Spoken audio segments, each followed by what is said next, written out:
Russia threatens the country of Poland while simultaneously attacking a U.S. Reaper drone in Syria. The military is now on high alert. Trump pulls huge numbers at a recent GOP convention. Hunter Biden's lawyer is in big trouble for allegedly lying on behalf of the Bidens to the IRS, and new UFO testimony starts tomorrow in Congress. Thank you so much for liking and sharing these videos on Twitter and Facebook. It really helps me out, so thank you so much.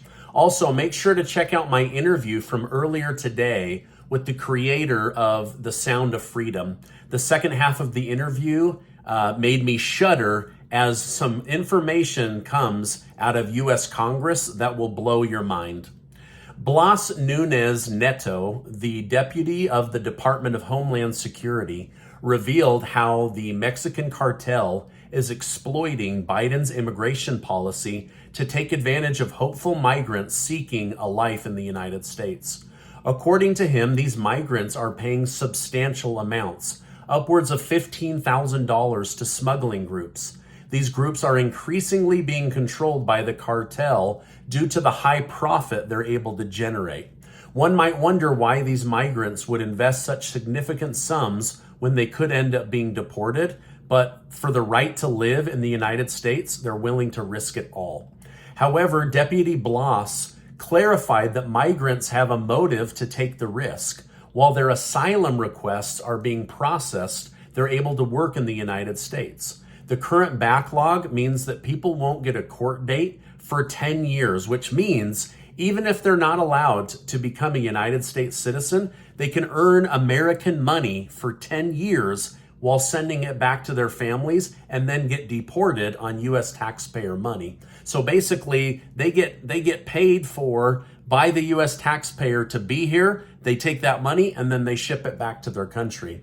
Now, this lengthy period creates a situation where migrants see an opportunity to get in on taxpayer money, have health care, a job that pays much better, safety of living in the United States, and then boom, they can be deported. So it's actually making more people flood the border with these promises and the rumors going all over the globe.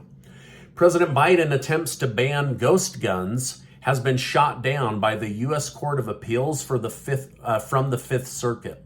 Ghost guns are guns that are assembled from parts and don't contain serial numbers, which makes them harder to trace.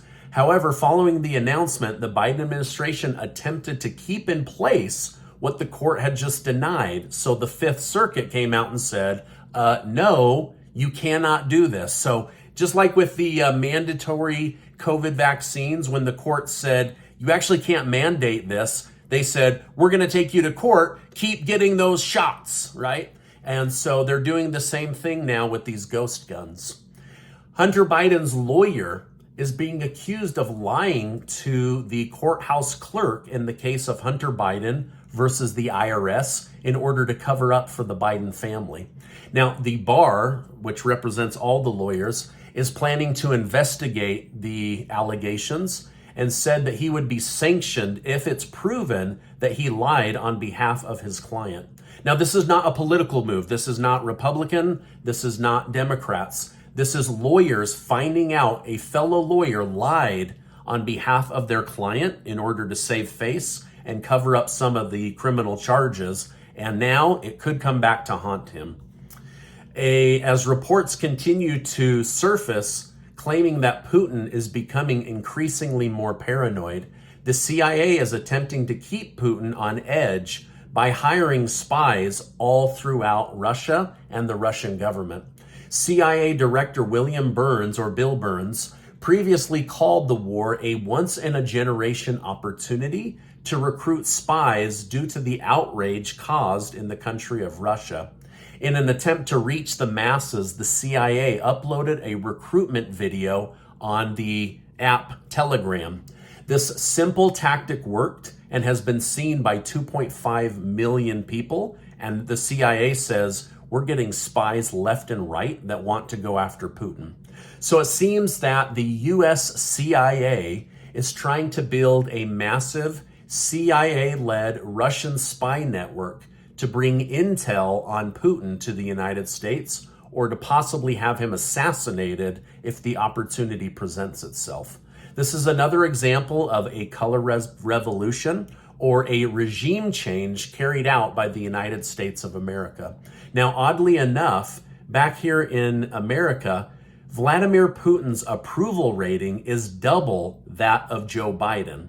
So it's all about perspective, right? Russia sees Putin as a strong, powerful leader with an over 80% approval rating, while Americans see Biden as a weak president with under a 40% approval rating. Just so interesting. We live in such strange times on what people value, but it does look like the United States is trying to do a regime change through the CIA. This is just another day at the CIA. Now, Russia's leader isn't the only paranoid one. It seems as China just replaced their foreign affairs minister, Qin Zhang, with his predecessor. It has now been about 1 month since the former minister has been seen, which has fueled speculation that he may have been a rival Chinese Communist Party member. But is he okay? Honestly, we don't know. The ministry recently cited health issues when he failed to attend an international summit last week, so that worries me a bit. I mean, this would be like all of a sudden, like Antony Blinken just disappears for a month, and then the White House is like, yeah, he's really, really sick. He hasn't been taken out. All right, now the Pentagon has announced that a U.S. Reaper drone in Syria has been attacked by another Russian fighter jet. The drone was fulfilling an anti-ISIS intel sting operation mission when it came in close proximity with the Russian fighter jet.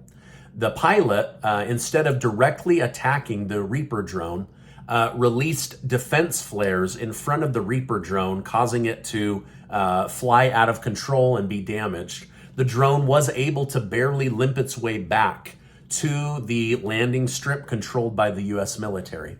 Now, Russia and Iran have both publicly announced and committed to making life for the U.S. military difficult within the border of Syria.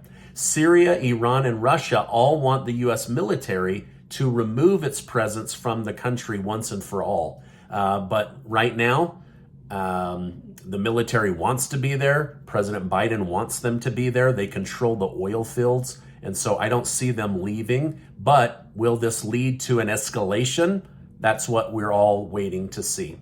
Now, Russia has sent out a warning to Poland not to get involved in the Ukraine special military operation.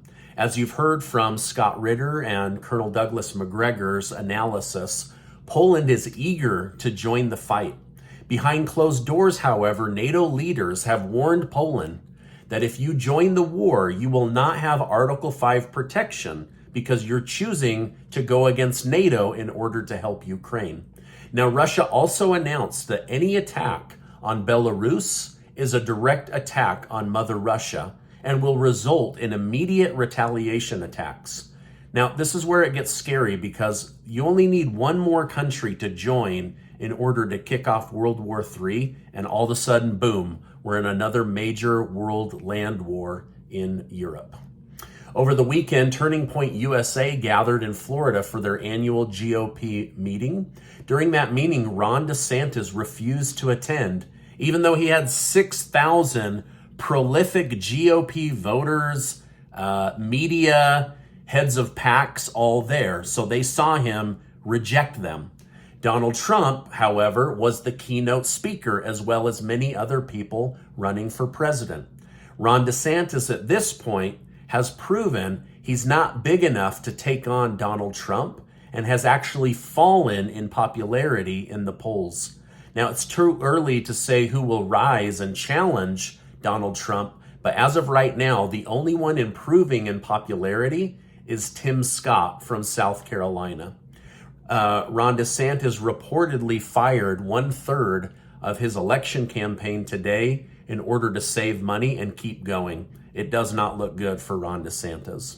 Starting tomorrow, several military personnel will testify on the Hill before Congress about UFO encounters in the Air Force and in the Navy. Now, one person anonymously said that within the U.S. military, UFO encounters are well known, but rarely discussed because you will be demoted or humiliated by your senior leaders. But jet pilots regularly see gray cubes floating within clear bubbles off the coasts of the United States of America. They don't move and they can hover for long periods of time, while U.S. fighter pilots have to regularly return their jets to the ground to refuel. I'll keep you updated on what comes out of Congress over the next couple of days.